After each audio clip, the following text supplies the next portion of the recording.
Good morning, Math 11. Today our lesson is on rational expression word problems. These are probably the hardest word problems in grade 11. So I'm going to go through three questions with you before I assign the work. So example 1, you have two consecutive integers are represented by x and x plus 1. The sum of the reciprocals of the integers is 11 over 30. Find the integers. So first thing, you need to know what consecutive means. Consecutive means one after the other. For example, if my number is 12, the next consecutive number is 13. But in this case, they are giving you the numbers. They're saying that one number is x, the other number is x plus 1. Okay? Next piece of information says the sum of the reciprocals of the integers is 11 over 30. This will help us set up our equation. If this is the number, its denominator is imaginary 1. If I take the reciprocal, I get 1 over x. If that's my second number, its denominator is 1. If I take its reciprocal, it's 1 over x plus 1. Second sentence says the sum. Sum means that you're adding these two numbers together. You're adding the reciprocals. And if you add these reciprocals, your answer is going to be 11 over 30. So now I have set up my question. Once my question is set up, I solve it exactly like I did in the last lesson because it becomes a solving equation question. So my first step is to come up with my LCD. If I look at the bottom, I have an x, x plus 1, and a 30. So my LCD in this case is going to be it's going to be 30x times x plus 1. I want to multiply every single term with my LCD. If I multiply my first fraction with this LCD, the x's will cancel out and you'll be left with 30 times x plus 1 on top. Plus, if I multiply this entire fraction with my LCD, the x plus 1's will cancel each other out and you're left with 30x is equal to. And in the last one, if you multiply your last fraction with the LCD, the 30's will cancel out. I still have the 11, so 11 stays. I still need an x, and it's going to be multiplied by x plus 1. So that becomes my solving equation. So the question I have to solve is 30x plus 1 plus 30x is equal to 11x, x plus 1. My next step is to distribute. So I end up with 30x plus 30 plus 30x is equal to, now if I distribute that side, I get 11x squared plus 11x. Once I've done that, I want to collect all my like terms and I want to bring everything to the side where the x squared is. So on this side I have 30x and 30x, which gives me 60x plus 30. On this side I have 11x squared plus 11x. Okay, so I take away 60, I take away 60 because this side I want it to equal 0. My 11x squared will stay. If I take away 60 on this side and I take away 60 on the other side, I'm left with negative 49x. Then I take away 30 and I take away 30. So your quadratic now becomes 11x squared minus 49x and minus 30.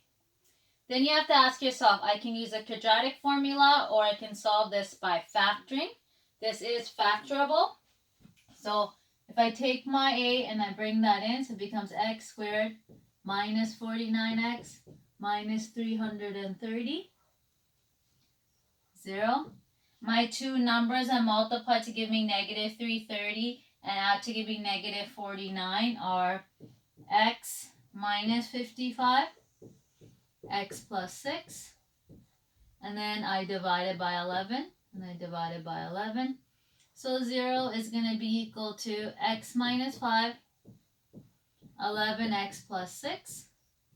So my two possible answers are x is equal to 5 and negative 6 over 11. Right off the bat, I know this one doesn't work. It's a negative number, and we're talking about integers, so that one's not going to work. So then I'm going to do a check. So negative 6 over 11 doesn't work because it's a fraction, and a integer has to be a positive number, 0, or a negative number, but no fractions. So then I do my check with 5 because rational expression, the check is really important. I plug in the 5. So 1 over 5 plus 1 over 6 equals 1130. If I'm adding, I need a common denominator. So that's my next step. And when you look at it, both sides are the same. So 5 does work. So the integers are going to be 5 and 6. And that's your final answer for this question. Our second example is two friends share the same paper route. Sheba can deliver the paper in 40 minutes. Josh can do the same in 50 minutes. What fraction of the route can Sheba and Josh do in 1 minute? So part A is asking you how long does it take her to deliver the papers or him in 1 minute? So if we think of it, we have Sheba as a fraction. 1 minute out of 40. So you're writing it as a rate. And then Josh is 1 out of 50. So if I go 1 divided by 40 and 1 divided by 50, it will give me the rate after 1 minute that they have delivered their papers. Knowing this helps us with B, which is how long does it take if they work together. So if they're working together, right, it's going to take them 1/40th, and T is for time, plus 1/50th, because that's your rate times by their time, and that's equal to a full route. I have T here because that's my variable. I don't know how long it'll take her, and I don't know how long it'll take him to finish the rate. So we can write it like this, or I can write it as T over 40 plus T over 50 is equal to 1. This and this mean the same. The reason we did this was so that we're dealing with the same rate with both of the kids in order to figure out. Once you have your equation, now we are going to solve. So my first step, sorry I wrote the equation incorrectly. This should be a T. My first question is to come up with an LCD, which is 200. If I multiply this fraction by 200, I'm left with 5T. Plus, if I multiply that fraction with 200, I'm left with 4T. And then 200 times 1 gives me 200. I collect my like terms. I get 9T is equal to 200. I divide by 9 and I divide by 9. And I get T is equal to 22 minutes. It will take them 22 minutes altogether to do the route if they both work together. So our last example is Christy takes a flight 500 kilometers from Lethbridge to Moose Jaw and then flies back. The plane's airspeed is 160 kilometers per hour with a tailwind, which is outbound, and a headwind, which is inbound. Those two terms are very, very important. Those are two terms you need to know. What is the formula to calculate total flight time? Distance is equal to speed times time. For some of these questions, it helps to do a chart, which I started. This is with the wind, so that's my tailwind. Against the wind, that's my headwind. Then you have your distance. Distance doesn't change. To go to a place and coming back, the distance is going to be the same. But anytime you travel, sometimes you're traveling with the wind, and then you get there a little bit faster. And sometimes you're traveling against the wind, which takes a little bit longer. So the speed will depend on which way you're going. So the speed will be affected. I don't know the speed of the wind. So I know that my plane's airspeed is 165 kilometers. So when I fill in my speed, I have to take that into consideration.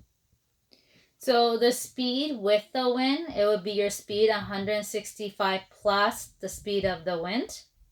And to figure out my time, I would go my distance divided my speed. Against the wind, it'd be 165 minus x, you're going against. And then your time would be 500 over 165 minus x. They want to know the formula. So the time it takes me, because the total flight time is going to be equal to the time going over, which is 500 over 165 plus x, plus 500 over 165 minus x. So in part A, they're just asking you for the formula. And that would be your formula. So part B says calculate the round trip time for a wind speed of 30. So they're saying if your wind speed was 30, what would your time be? So we said that T is going to be equal to 500 over 165 plus x plus 500 over 165 minus x. So I know what x is. X is 30, so I plug it in. So my T is going to be 500. 165 plus 30 gives me 195. Plus 500. 165 minus 30 gives me 135. So I have 500 over 195 and 500 135. You can plug this into your calculator now. You use your fraction button, but you'll get it takes about 6.27 hours for a round trip. And that is your final answer. And that's the end of our notes for today. These problems do get a little confusing, so please feel free to message me or send me an email, and I'll help you as soon as I can. And if you have, like I said, any questions, please just message me. Thank you. Have a good weekend.